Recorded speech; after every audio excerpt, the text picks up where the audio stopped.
daquilo que a gente... Vocês estão me ouvindo bem aí, né? Daquilo que a gente começou ontem. Só que hoje nós iremos falar, irmãos, daquilo que é sensível, daquilo que é, vamos dizer assim, mais sublime no ser humano, e alguns chamam do poder paralelo. Jesus Cristo chamou de mamon, diz que você não pode servir a dois senhores, não é? Ellen White, ela fala o seguinte, que um dos lugares mais sensíveis do ser humano é, de fato, as finanças, a economia, aquilo que tange a, vamos dizer, a nossa segurança, o nosso capital. A parábola de hoje fala sobre três senhores, atitude de três senhores. Mas antes de começar a parábola, eu queria escolher aqui, irmã Joana, dois amados, para compartilhar conosco, de maneira curta e objetiva, duas experiências. Duas experiências. A primeira é a seguinte: qual a sensação de perder dinheiro? Você já perdeu alguma vez algum valor, né? Já perdeu a sua carteira? Qual é a sensação? E qual é a sensação de achar dinheiro, né? Diz que é dito que a alegria de um é a tristeza do outro. Então eu queria que liberar aqui, irmã Joana, dois irmãos para que compartilhasse conosco uma alegria e uma tristeza. Alguém que já perdeu dinheiro e alguém que já achou dinheiro. Nós temos alguém na sala aqui que poderia levantar a mão e compartilhar conosco? Zezito? Isso, Zezito. Então, vamos começar com o Zezito. Zezito, qual foi a sua experiência? Boa madrugada, povo de Deus. Vamos lá. Eu perdi uma semana de trabalho com documento, com tudo, dentro de uma carteira. Eu deixei dentro do ônibus e quando eu cheguei em casa, de onde eu deixei o ônibus para casa, eu acho que dava mais ou menos uns 3 quilômetros. E quando eu cheguei em casa, que fui pegar o dinheiro para pagar a mercearia, cadê o dinheiro? E foi uma frustração triste, né? A família toda esperando, né, o recurso e depois nada, né? Foi muito triste.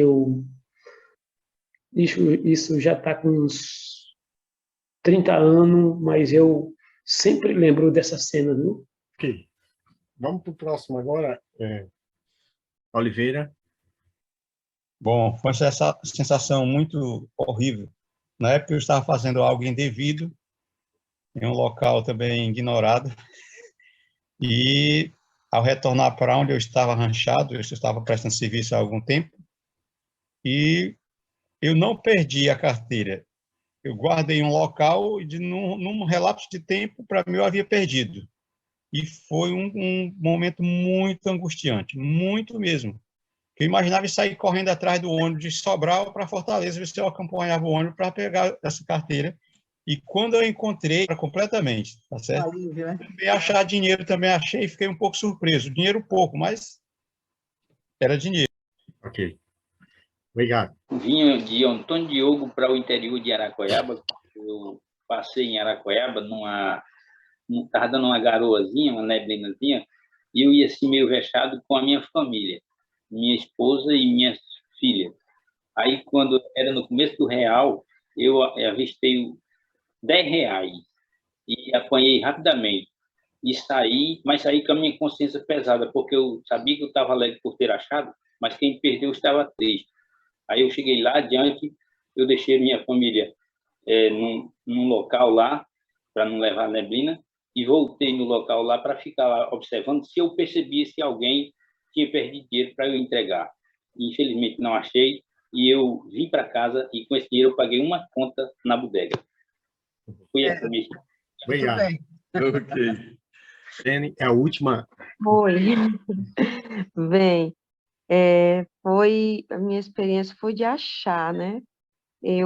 A gente estava sem dinheiro nenhum na época e eu estava andando na rua com meu marido e meus filhos, e no chão eu encontrei um, uma, um volumezinho, e eu tenho mania de juntar as coisas que eu acho diferente do chão, e eu juntei, quando eu abri, na época era R$ 50, e fez uma diferença muito grande para nós, que a gente estava sem nada.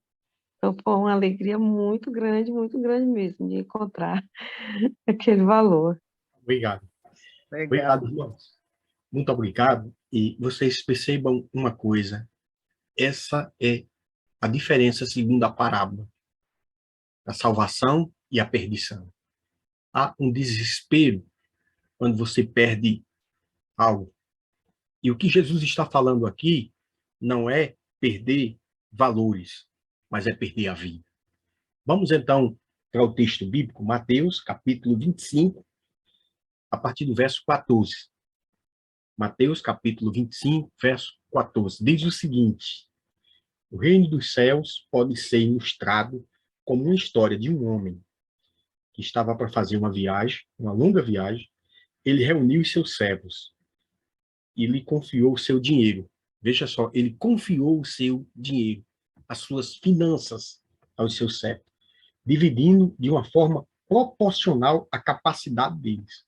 Ao primeiro entregou 5 talentos, ao segundo 2 talentos e ao último 1 talento. E ele foi viajar. O servo que recebeu 5 talentos começou a investir o dinheiro. Ganhou outros 5. O servo que recebeu 2 talentos também se pôs a trabalhar e ganhou mais 2. Mas o servo que recebeu 1 talento cavou um buraco no chão, ali escondeu o dinheiro do seu senhor. Eu quero parar um pouco aqui no texto e veja, irmãos, que nada pertence a nós. O talento, segundo a Bíblia, pode ser uma capacidade, nossa intelectualidade, aquilo que nós usamos. Alguns especialistas, alguns teólogos, eles colocam aí o talento. O valor de um talento era 6.000 denários. 6.000 denários. Um talento valia 6.000 denários. Um denário era um dia de trabalho. Um denário valia um dia de trabalho. O talento, ele era pesado. Podia ser pesado por prata ou por ouro. Na teologia, alguns teólogos divergem de pensamento, mas o valor, o menor valor que se chega hoje seria, no universo, de 60 mil reais, um talento. 60 mil reais, um talento. Veja que 60 mil reais é um valor considerável hoje, né? Aquilo que, a depender da sua desenvoltura, se você pegar 60 mil reais hoje, você for uma pessoa visionária, não é? Você pode desenvolver um capital, por exemplo, colocar um comércio, não é isso? 60 mil reais é um dinheiro considerável. Mas o texto sagrado diz, irmãos, que o primeiro, ele teve respeito pelos pertences do seu senhor. O segundo também teve respeito. Ele foi prudente, ele foi sábio e ele foi sensato com aquilo que pertencia ao seu senhor. Porém, o terceiro, ele foi negligente. Ele foi negligente. Ele agiu de maneira indiferente àquilo que pertencia ao seu senhor. Ele não quis administrar. Ele teve desprezo por aquilo que pertencia ao seu senhor. Eu quero começar nessa madrugada com Deus dizendo a vocês o seguinte, irmãos: ou Deus é Senhor de tudo, ou Ele não é Senhor de nada na nossa vida. A parábola fala aqui daquilo que é mais sensível na nossa vida. Ou nós entregamos tudo a Deus, ou nós não entregamos nada. Eu não estou falando aqui, irmãos, de valores. Estou falando aqui, sabe de quê? De sangue, suor e lágrima. Estou falando aqui daquilo que é mais precioso aos nossos olhos. que é a nossa vida. Deixa eu fazer uma pergunta para você. Deixa eu te apertar sem segurar você nessa manhã. Você tem honrado a Deus com seus talentos? Ou você tem honrado a você mesmo? Nós percebemos uma coisa importante aqui na parábola, que existem cristãos, irmãos, que transbordam. Existem cristãos que querem crescer. Existem pessoas que transbordam. O que é transbordar? Transbordar é você abençoar a outras pessoas. Transbordar é quando você é o instrumento da misericórdia divina. Transbordar é quando você pensa em partilhar. Transbordar é quando você sente a alegria da salvação e você quer compartilhar, e você quer multiplicar. Lembre-se que Jesus disse: quem tiver ligado em mim, esse dá o quê? Muitos frutos. O que o texto está falando aqui, irmãos, é de duas condutas. A conduta de uma pessoa que só pensa em si e outra pessoa que pensa no reino de Deus. O que você tem entregue ao seu Senhor? A parábola traz algumas lições preciosíssimas para nós. A primeira delas que eu quero destacar aqui é que Deus conhece a capacidade de cada um de nós. Deus conhece a nossa habilidade. Deus sabe, meus irmãos, irmão Dió, Deus sabe até onde você pode ir. Deus conhece a sua capacidade, assim como também Deus vê a nossa mediocridade. O que nós estamos amando? Porque Jesus Cristo, irmãos, ele está falando aqui nessa parábola o seguinte: se você amar mais ao seu pai ou à sua mãe do que a mim, você não é digno de mim. E ele aperta mais ainda, ele diz assim: olha, Dileno, se você amar mais a Joana do que a mim, você não é digno de mim. Mas ele não continua, ele não para, ele continua. Ele diz assim: se você, Dileno, amar mais a sua própria vida do que a mim, você não é digno de mim.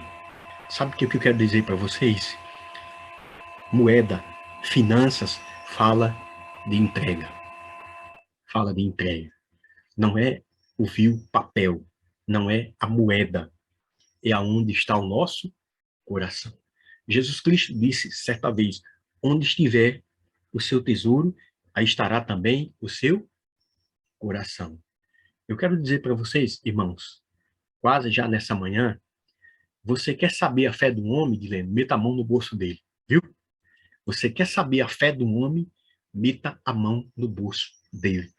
Você está disposto a entregar tudo por amor ao seu Senhor? Porque Ellen White, ela diz no Grande Conflito, ela diz assim: quando a porta da graça se fechar, somente aquele que tiver entregue tudo será salvo. Deixa eu dizer uma coisa para vocês, irmãos. Eu brinco até com os meus meninos, mas existe um fundo de verdade. Eu digo: olha, esse carro que eu tenho aqui não pertence a mim não, viu? Isso aí é do Vaticano. Esse terreno que eu tenho não pertence a mim. Isso aí o Santo Padre vai tomar de conta. Tudo que você tem não te pertence. Tudo que você tem pertence a Deus. E um dia você vai prestar conta. Como diz o bom baiano: papai tá vendo, viu? Papai tá vendo. Pai tá vendo. Ele tá vendo o que você está fazendo com a sua vida. Ele está vendo, irmãos, que nós precisamos realmente fazer uma entrega. Precisamos consagrar a nossa vida a Deus. Porque quando a gente fala de talento, a gente fala, sabe de quê? Do nosso coração. E, às vezes, nós falamos assim: olha, meu irmão Silvio, meu irmão Dió, meu irmão Zito, é o seguinte, meu irmão Zito, eu vou dizer uma coisa para você. O meu Deus é o seu Deus. Mas o meu dinheiro, irmão, é meu, o seu dinheiro é seu. Você está entendendo como é que é? Isso aqui a gente não, né? É como se nós tivéssemos um poder paralelo. Um poder paralelo. Eu fui pastor em Mossoró e eu acho interessante porque, aparentemente, a rua é pública, né? A rua não é pública? É. Mas se você chegar no centro de Mossoró, eu posso até dizer, aqui também no centro de Fortaleza, E se você não agradar um flanelinha daquele, o seu carro pode ficar arranhado, né? E eu encostei o carro no centro de Mossoró, só para exemplificar um pouco esse poder paralelo. Deixa eu explicar para vocês. Eu estacionei o carro no centro de Mossoró, e aí um rapaz saiu e disse assim, amigo, eu estava com um paletó, ele disse, doutor, é o seguinte, deixa eu dizer uma coisa, eu vou olhar seu carro. Aí meteu a mão no bolso e puxou um prego. Ele disse, olha, tem gente aqui que arranha os carros. Aí ele mostrou o prego, querendo intimidar, né? Assim, se você não me der amigo, pode ser que seu carro fique riscado. Existe a via pública, mas existe um poder paralelo. Os flanelinha tomam conta da rua. Então a rua, ela é pública, mas é como se não fosse pública. Deixa eu fazer uma pergunta para você. Quem é que manda no seu talento? É você? É o diabo ou é Deus? Quem é que domina a sua vida nesse aspecto? Porque no final da parábola, o Senhor disse, servo bom e fiel, entra no gozo do seu Senhor. Mas aquele que foi negligente, aquele que foi medíocre, você pode colocar a culpa no pastor, você pode colocar a culpa no Dilema, você pode até dizer que a culpa é de Joana, mas Deus está vendo. Deus está vendo a nossa mediocridade. Deus está vendo a nossa conduta comportamental. Irmãos, Ellen White diz que tudo que Noé tinha, ele investiu na arca. Veja só, tudo que Noé tinha, ele investiu na arca. Todas as finanças que ele tinha. E imagine um carpinteiro dizendo assim, Dilene, olha, eu vou ganhar o dinheiro daquele velho besta que está ali, trabalhando naquela arca. Ele vai me pagar um dia de serviço. E Noé pagava. Mas sabe o que acontece, irmãos? Ellen White diz que um ano depois, Noé era dono do mundo. Se nós realmente colocarmos nossos talentos nas mãos de Deus, deixa eu dizer uma coisa, o nosso Pai é dono de tudo. Tudo isso aqui pertence a Ele. Mas Ellen White diz que só existem dois bancos onde a gente pode depositar. Ou no banco de Deus, ou no banco do diabo. Não é? Porque nós precisamos, nessa manhã, irmãos, consagrar nossa vida a Deus. E deixa eu dizer uma coisa para você. O cristão fiel adventista não precisa de dinheiro. Nós não precisamos de dinheiro. O que nós precisamos é das bênçãos que ele pode nos proporcionar. Porque, veja só, eu imagino que eu já vi algumas fotos suas, eu vou falar aqui, mais próximo, meu amigo Dileno, por exemplo, uma vez por ano, ou talvez você faça uma economia, eu já vi que você foi no norte, foi com a sua esposa, né? Então, o seu dinheiro, Dileno, ele te abençoa quando você pode fazer uma viagem como essa. Quando um filho seu está enfermo, e você pode comprar um medicamento, quando você pode dar uma cesta básica para alguém. Então, irmãos, nós não precisamos do dinheiro, nós precisamos do benefício que ele pode nos proporcionar. Mas, às vezes, na parábola dos talentos, nós aprendemos uma coisa, que, às vezes, nós amamos o dinheiro. E Jesus Cristo diz nessa manhã, Leodécio, onde estiver o seu tesouro, aí estará também o seu coração. Quem é que reina no seu coração, Leodécio? É o vil papel. Quem é que manda no seu coração? São as suas finanças. Quem é que manda no seu coração é a sua conta bancária. Quem é que manda no seu coração é o seu egoísmo, ou sou eu que reino no seu coração? Os seus recursos têm sido para abençoar ou têm sido para amaldiçoar as pessoas? Você tem sido um servo fiel ou um servo negligente? Como que o Senhor, ele tem olhado para ti nesse momento? Eu estou falando aqui, irmãos, para quase 30 famílias aqui presentes, homens e mulheres de Deus. Os recursos têm sido uma bênção ou têm sido uma maldição? Essa semana passada, eu fui falar um pouco a uma família sobre finanças e alguém disse assim, pastor, o dinheiro. Eu digo, olha, o dinheiro, ele não é um mal, o dinheiro é uma bênção. Agora, só tem uma coisa. Quando o dinheiro, ele é o seu senhor, ele é severo. Quando o dinheiro, ele é o seu senhor, ele é severo. Mas quando ele é seu servo, aí ele é fiel. Deixa eu dizer uma coisa para você. O dinheiro, ele precisa ser dominado e não dominador. O que nós precisamos nessa manhã é que Deus seja o Senhor da nossa vida e que as nossas finanças sejam para a honra e para a glória de Deus. Deus está falando ao coração de muitos filhos nessa manhã. Eu não sei, irmãos, se nós temos amado. Deus não proíbe em nenhum momento de Leno, Dió, irmão Oliveira, meu irmão Zito, né? Minha irmã Tecila e meus irmãos aqui presentes. O dinheiro não é pecado você ganhar dinheiro. Pecado é quando o dinheiro ganha você. Repito mais uma vez, não é pecado quando você ganha dinheiro. Pecado é quando o dinheiro ganha você. Você tem que ser, o seu dinheiro tem que ser o seu servo e não o senhor da sua vida. Por isso que Jesus Cristo contou essa parábola e a questão não estava na quantidade, mas a questão estava na fidelidade. Vocês estão entendendo, irmãos, o que eu estou falando para vocês? O que Deus pede de quem tem muito, Deus pede de quem tem pouco. A lealdade e a fidelidade. E eu preciso, nessa manhã, confessar a Jesus Cristo a minha angústia, às vezes, aquilo que está no meu coração. Preciso confessar a Jesus Cristo de que ele, muitas vezes, precisa fazer uma varredura no meu coração. Porque estamos no limiar do rei. Estamos ouvindo os passos de um Deus que se aproxima. E que nós, aqui presentes, possamos ser servos fiéis ao Eterno.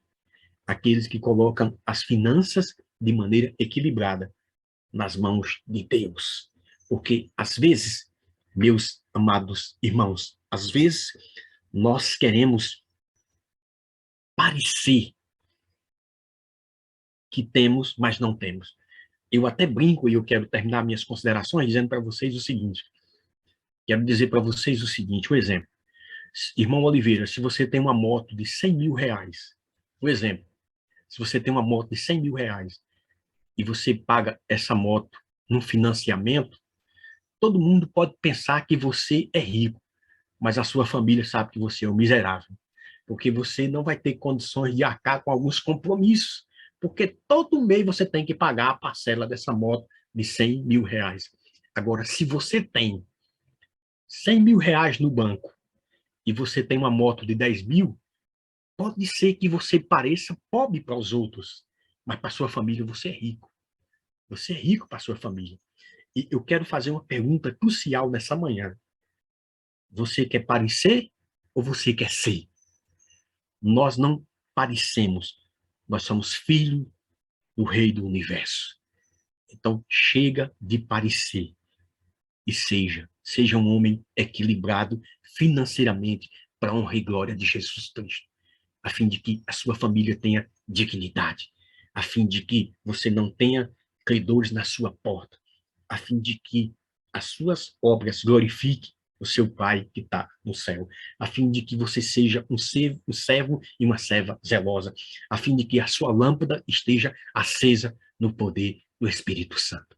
Então, Jesus Cristo estava falando aqui, irmãos, que nos últimos dias da história da Terra, a vida financeira dos seus filhos seriam para a honra e para a glória de Jesus.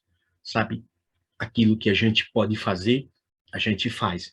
Aquilo que a gente não pode, a gente não faz. Então, não pareça, mas seja uma pessoa próspera em nome de Jesus Cristo. Pastor, o que eu quero dizer para vocês? É exatamente isso, minha irmã Rosa.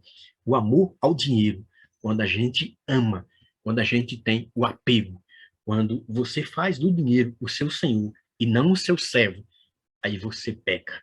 Geralmente, as pessoas que amam o dinheiro se tornam mesquinhas. Eu já fui visitar uma pessoa que disse assim, mas pastor, eu estou precisando desse remédio, mas rapaz, mas o remédio é R$ 1.000. Eu acho que eu não vou comprar, não. Eu tenho aqui, mas eu não vou comprar. Eu vou tomar outra coisa. Veja só.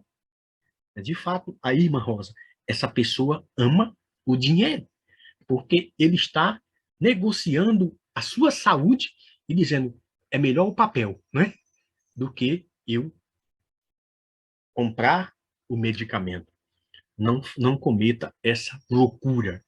Não deixe que o amor ao dinheiro segue a sua vida. Meu sincero desejo nessa manhã é que o Cristo vivo reine em nosso coração. O meu desejo sincero nessa manhã, meus amados irmãos, é que a nossa vida esteja nas mãos do Eterno. Como bem disse o servo do Senhor, o Senhor me deu e o Senhor tomou. Bendito seja o nome do Senhor. Que a nossa vida financeira, que as nossas finanças falem do amor de Deus em nosso coração. Porque pertencemos a Ele pela criação e pela redenção. Uma vez, irmãos, Deus nos fez, outra, Ele nos comprou com o sangue de Jesus Cristo. O que Jesus Cristo disse nessa parábola foi o seguinte: Leodécio, não seja negligente, mas seja fiel. Eu quero que, de fato, você cuide da minha obra, porque enquanto você cuida da minha obra, eu cuido de você. Quero finalizar aqui, irmãos, contando uma experiência própria minha. Eu era estudante de teologia, eu estava comportando, e eu fui passando uma vez de frente à igreja. Essa era a igreja central de Mossoró, que mais tarde eu me tornei pastor dessa igreja. E estava numa construção. E eles estavam tirando alguns sacos de cimento, sabe? E então eu ia fazer uma palestra. E aí eu parei um pouco, ajudei o pessoal a carregar o cimento, descarregar o cimento para a igreja, na construção ali e tal. E o irmão estava observando aquilo. Quando terminou, o irmão comprou a coleção que eu tinha a intenção de vender na minha palestra. Resumindo, o que é que eu quero dizer para vocês? Se você cuidar da obra de Deus, Deus vai cuidar de você aqui nessa terra. Quando a gente cuida da obra de Deus, Deus cuida de nós. O que nos mantém não é o nosso salário, mantém não é a nossa capacidade, nem o nosso talento, é a misericórdia de Deus em nossa vida. É Ele quem nos mantém. Então, meu irmão e minha irmã, que, de fato, Jesus Cristo seja também o Senhor da sua carteira, seja o Senhor das suas finanças. Não caia naquele golpe da ganância, não queira ser, não queira parecer, mas que você seja próspero em nome de Jesus. Ele deu talento a alguns, ele deu a capacidade, a habilidade de recursos, e que esses recursos sejam, de fato, uma bênção. Sabe por quê? Porque o fruto da riqueza de Abraão era a comunhão que ele tinha com Deus. Se a gente comunga com Deus, diz Ellen White, nós teremos luz para transmitir àqueles que não têm. Quantos querem que as suas lâmpadas estejam acesas em nome de Jesus, semelhantemente às virgens prudentes? Quantos querem nessa manhã que, de fato, o seu talento, a sua vida glorifique a Jesus Cristo?